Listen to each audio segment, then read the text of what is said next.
قبل ما نبتدي نتكلم نشوف كده مداخله مع احمد الشيخ صاحب الهدف الرابع. يا ابو حميد. وعليكم السلام. مبروك عليك الهدف، مبروك عليك 3 نقاط، مبروك عليك المركز الثاني، مبروك على كل حاجه حلوه انت بتعملها مع فرقه مصر المقاصه بصراحه. الاول يا كابتن تحياتي ليك وتحياتي لكابتن مصر مع حضرتك في الاستوديو وكابتن خليل وكابتن حماده وكابتن عبد الحليم.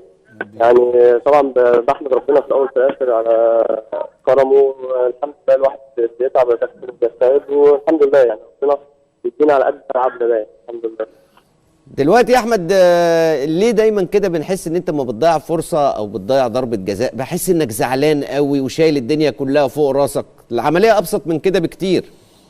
والله يا كابتن هي طبعا ما كانش في سوء توفيق، كان في سوء توفيق قوي في ضربه الجزاء اللي ضاعت، بس انا من النوعيه اللي انا اول ما جيت في مصر المفصل الموسم ده جت عليا ضغوطات كبيره جدا ان انا لازم اثبت نفسي. حضرتك طبعا انت عارف انا مريت بفتره صعبه في النادي الاهلي وما قدرتش ان انا اشارك الموسم كله تقريبا. فطبيعي الواحد بعد المرحله دي لازم يثبت نفسه للناس ويثبت نفسه ليا انا شخصيا ان انا لازم ارجع احسن من الاول. فانا يعني كابتن بيتكلم معايا ان انا عليا حمل كبير قوي مع اللعيبه طبعا اللي موجوده، لازم نعمل شكل كويس في الفرقه، لازم نحقق مركز كويس في الدوري ان شاء الله ربنا يكرمنا في اللي جاي. فطبيعي يا كابتن لازم الواحد يبقى زعلان ولازم الواحد يبقى متضايق، بس خلاص يعني حاجه بزعل عليها في وقتها وخلاص بفكر في اللي جاي، وده الحمد لله اللي حصل النهارده بعد ضربه الجزاء. طبعا حمدت ربنا والحمد لله ربنا كرم الواحد لان الواحد بيتعب يا كابتن والله، ربنا وحده يعلم الواحد بيتعب ازاي وبيجتهد ازاي. لا طبعا احنا شفناك حتى بعد ضربه الجزاء وحتى قبل احراز الهدف حاولت في الكره اللي قبلها اللي انت دخلت ورقصت وحطيتها، ولكن كنا بنسال في الاستوديو عن سقف الطموح بتاع لاعيبه مصر المقاصه.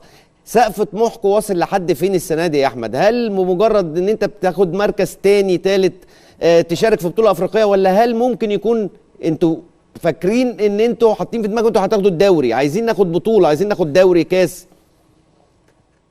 بص يا كابتن حضرتك لعيب كبير وعارف الكباتن اللي مع حضرتك عارفين قد ايه بطوله الدوري بشكل عام متطلباتها كتيره جدا، يعني بتحتاج جماهيريه، بتحتاج مسانده اعلاميه، بتحتاج حاجات كتيره جدا.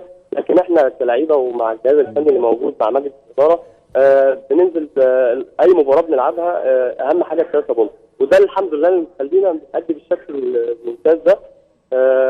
يعني ان شاء الله نقدر نحافظ على المركز اللي احنا فيه. المركز الثاني يعني هيبقى يدينا دفعه علينا طبعا ان احنا نلعب ان شاء الله ابطال افريقيا الموسم الجاي. اعتقد هيبقى انجاز ما حققوش نادي مصر المقاصه.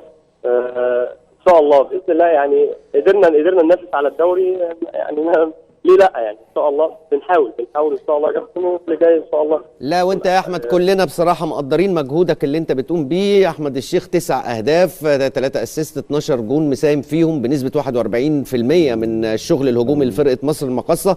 ولكن كان الكابتن عبد الحليم علي كان عايز يسالك على حاجه يا احمد لو سمحت. اتفضل يا كابتن. احمد مبروك ليك وللمقاصه وللكابتن ايهاب والمجلس ادارتك، ومبروك للعيبه اداء جيد واداء محترم، ثبات في الاداء. بنبارك لك اولا على الفوز النهارده وعلى 3 بونت، وزي ما انتم في مكانكم في المنافسه. ابارك لك على ادائك، يعني ادائك وكلامك واحساسك انت واقف فين بالظبط. انت مش مطلوب منك انك تجيب هدف، بس بتجيب هدف وبتصنع اهداف. في كلامك في تواضع وفي عندك هدف كبير انت بتسعى له.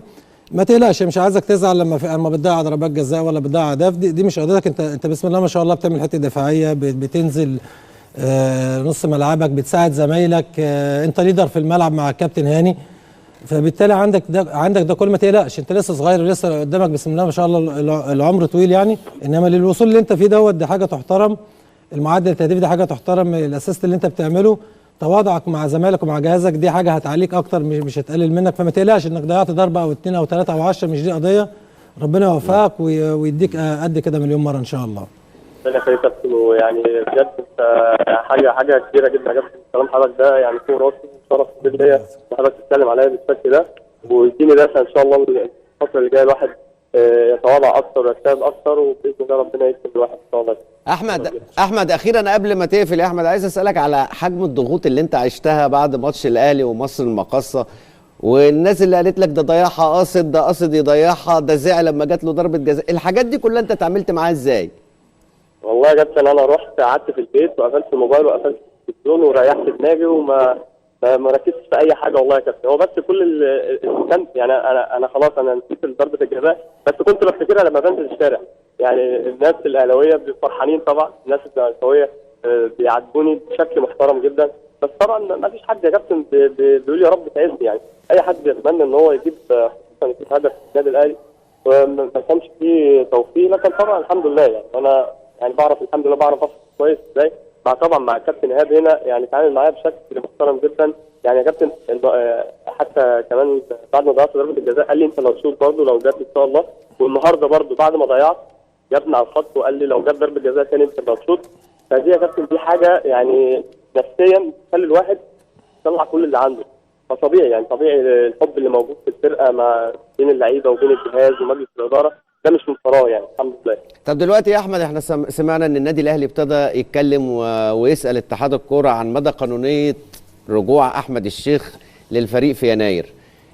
تعرف ايه عن الموضوع ده؟ وهل احمد الشيخ فعلا راجع النادي الاهلي زي ما انا متاكد ان انت راجع النادي الاهلي؟ والله يا كابتن يعني انا موجود في مصر المقاصه مده موسم، انا ما اعرفش اللوائح خلاص ايه بالظبط، لكن طبعا النادي الاهلي كل النادي الاهلي محتاج الفتره دي، فدي حد ذاتها يعني حاجه كبيره ليا والحمد لله ده مجهود الواحد الفتره اللي فاتت، فربنا يعني ربنا بيدي الواحد على قد مجهوده. فانا مش عارف اللوائح هتعمل ايه بالظبط، هل في يناير ممكن ان انا ارجع؟ والله الكابتن مجدي عبد الغني كان قال تجيز. يبقى طبعا دي هتبقى راجعه لمصر المقاصه. طبعا انا لازم احترم النادي اللي انا فيه، هو في الاول وفي الاخر القرار هيبقى بايده. احمد الشيخ كل التوفيق ليك.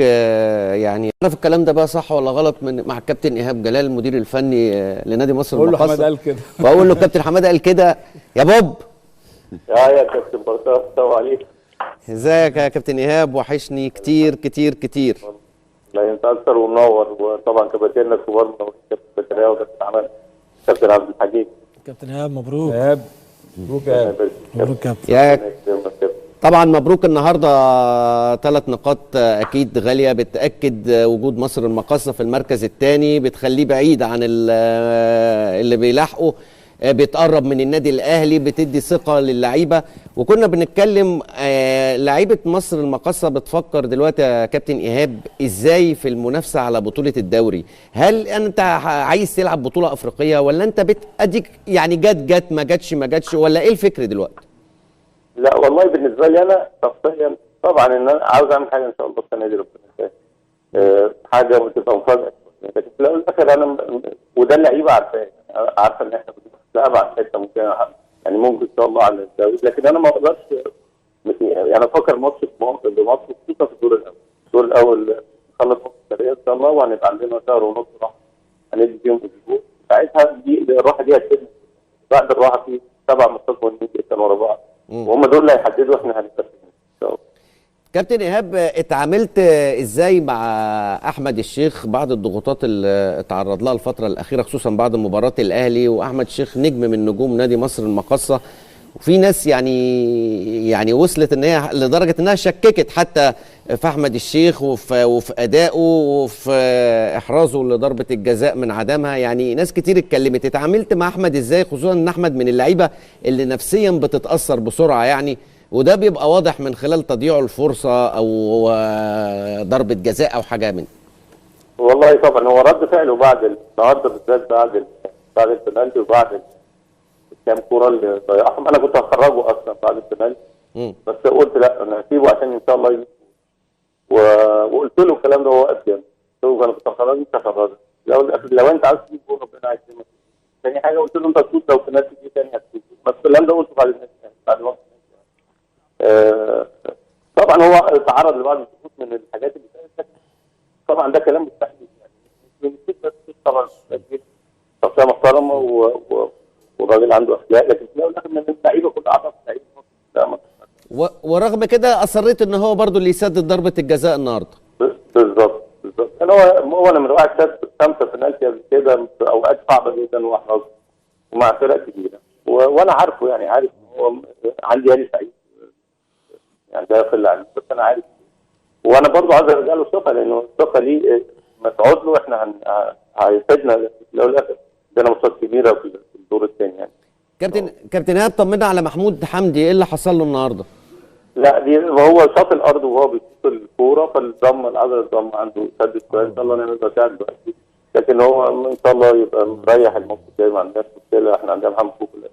طيب كابتن ايهاب، كابتن زكريا ناصف كان عايز يسال حضرتك سؤال. اتفضل كابتن ايهاب، مبروك طبعا مش الماتش ده، الاداء في الموسم كله، وان شاء الله الراوند الثاني يبقى احسن كمان، نتمنى لك ده، وانت عارف دعمنا ليك يعني.